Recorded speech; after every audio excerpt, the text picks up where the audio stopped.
Alright, so I promised you guys a video on how to sleep more efficiently. It's been something that is a strange obsession of mine that I've passionately studied for the past 6 months in my free time and done a lot of trial and error experimenting. So I'm going to have to break this up over several different videos just because it is so much overwhelming amount of information. I don't want to overwhelm you, but anyway, so I'll break this down. This one's just kind of short for now. Anyways, provide any feedback or anything like that. I do love feedback, and just to let me know if you tried any of this stuff or what you learned from it and think and so forth. So anyways, before I get into techniques and how to sleep, how to enter into deep sleep as quick as possible, how to fall asleep quicker, how to go into deep sleep, stay in deep sleep, and ultimately be able to sleep less because you're sleeping so efficiently, I want to just break down about the 4 fundamental states in which your brain is always operating in. Your mind is always operating in one of 4 different brainwave states. And these are beta, alpha, theta, and delta.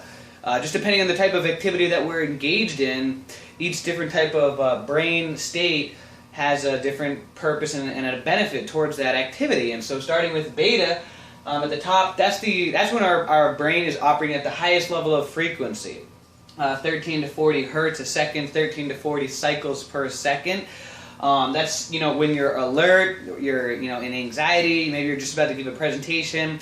There are times that it is very beneficial to be in that state, like if you need to be in a state where you're you got to be like really on top of things. So the next one is alpha. That's more of a relaxed state. Maybe you're reading a book. It's not quite yet meditation, but it's it's very relaxed. You're calm. You're sitting in a hammock. You're writing or whatever, and you're in that relaxed type of a state. That operates from 7 to 12 cycles per second. And the next one is theta. That is a much more relaxed type of a state. That's when you're in deep meditation. That's when you're you're in sleep. You're entering into sleep, and you're in a very relaxed type of state. Your brain is operating at a much lower frequency state of only 4 to 7 cycles per second. Now, the deepest level of consciousness, of when our brain slows down the most, is what's called delta. That is when your brain is operating at little 0 to 4 cycles per second. At this level of state, this is when the body produces human growth hormone. This is when your body begins to heal itself at an exponential rate. A lot of magnificent things begin to happen at this state, and this is a very challenging state for most people to be able to enter into. Even if they are sleeping 7 to 9 hours a night, like I used to sleep, 7 to 9 hours of sleep. Maybe some of you guys can relate to this, where you sleep a full night and you still wake up the next day tired and exhausted, and it's like your alarm clock goes off too soon. And a lot of times that's because we're sleeping with only a very small percentage of the night actually being in the deepest level of sleep.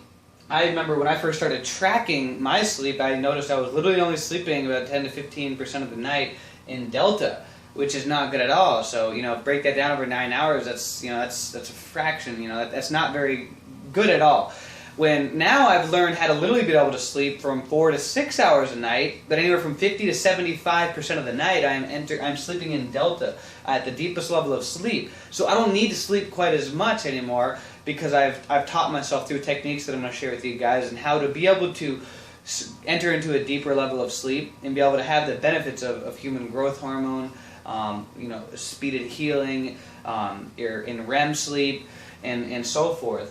This is a very fascinating state of mind to me. Ascended monks who are very well trained and have been meditating for like 40 years, they're so in tune with their level of consciousness that they can literally enter into this level of field at any awakened state. They could be under a freezing cold waterfall, fully awake, and still be able to enter into this delta state because they're just so in tune with their consciousness. That's pretty wild stuff. So anyways, what I want to share with you just quick before I end this is I'm going to share with you a very cool technique. One of my favorite techniques for being able to enter into REM sleep, deep sleep, delta sleep most efficiently is using what's called a sleep induction mat. I don't know how much you can see here on the video, but what it is, it's a spiked mat. It's kind of like it's very similar to acupuncture. It hurts very much. You can order one of these on Amazon for not much at all, anywhere from $20 to $50, depending on the the quality of the one that you get. You lay on it on your back right before you go to sleep, on your bare back. And I know it sounds crazy, like how is this going to help me go to sleep, laying on a painful mat right before I go to sleep? But you lay on it, and what happens is that after about 10 minutes, your body starts to release endorphins, and these endorphins put you into a very relaxed state. And the incredible thing about it is that it doesn't just last for a couple of minutes, it literally lasts for hours. So if you do this right before you go to sleep, you will notice a tremendous difference in the quality of your sleep. You'll fall asleep a lot easier. It's interesting because when you first start laying down on the mat, for about the first 5 minutes, you're going to be like, man, George is crazy. This isn't making me tired at all. I don't feel, this hurts. And then all of a sudden, about 10 minutes in, you're going to be like, you're going to start feeling yourself like dozing off. And many times, you will literally fall asleep on the mat. I've turned quite a few people onto this mat now, family members and so forth, and they'll tell me that they wake up like 1, 2 o'clock in the morning because they accidentally fell asleep on the mat. And, that happens. It's wild. So I like to, now I like to read on it at night, and I lay on it on my bed, and I'll just read on it, and when I feel my eyes getting tired, then I'll just throw it under the bed and go right to sleep. You don't have to sleep on it the whole night.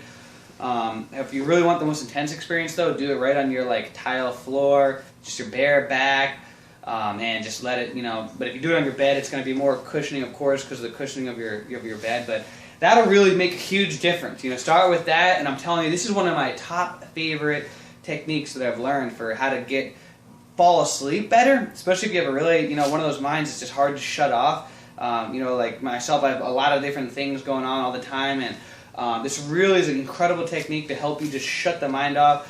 This is a practice that has been used actually for a very long time. It's just not as popular yet as in our culture, but it really is incredible, and it actually heals your back at the same time. So if you have a sore back or something like that, you'll actually notice it works as a myofascial type of release to heal your back at the same time. The other thing that I do recommend is to start tracking your sleep, because really the only way you can get better at something is you track it. You can improve what you can measure. You can download free apps. If you have Android, download Sleep as Android, and if you have iPhone, download Sleep Cycle.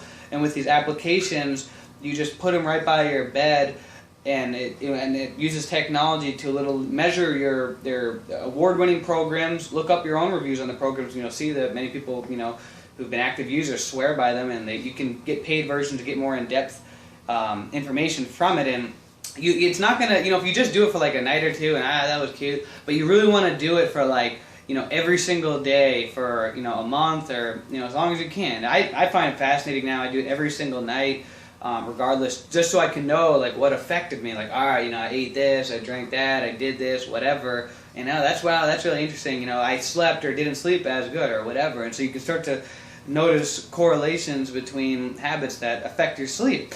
So again, sleep induction mat. Download those sleep tracking devices, those applications for your phone, so you can start to measure your sleep and understand the 4 brainwave states, and provide any feedback, some comments from this video. I'll have plenty more sleep tricks that I'll share with you guys. Just wanted to start off quick and easy. Didn't want to make this an hour-long video. So have a good night, guys, and provide feedback.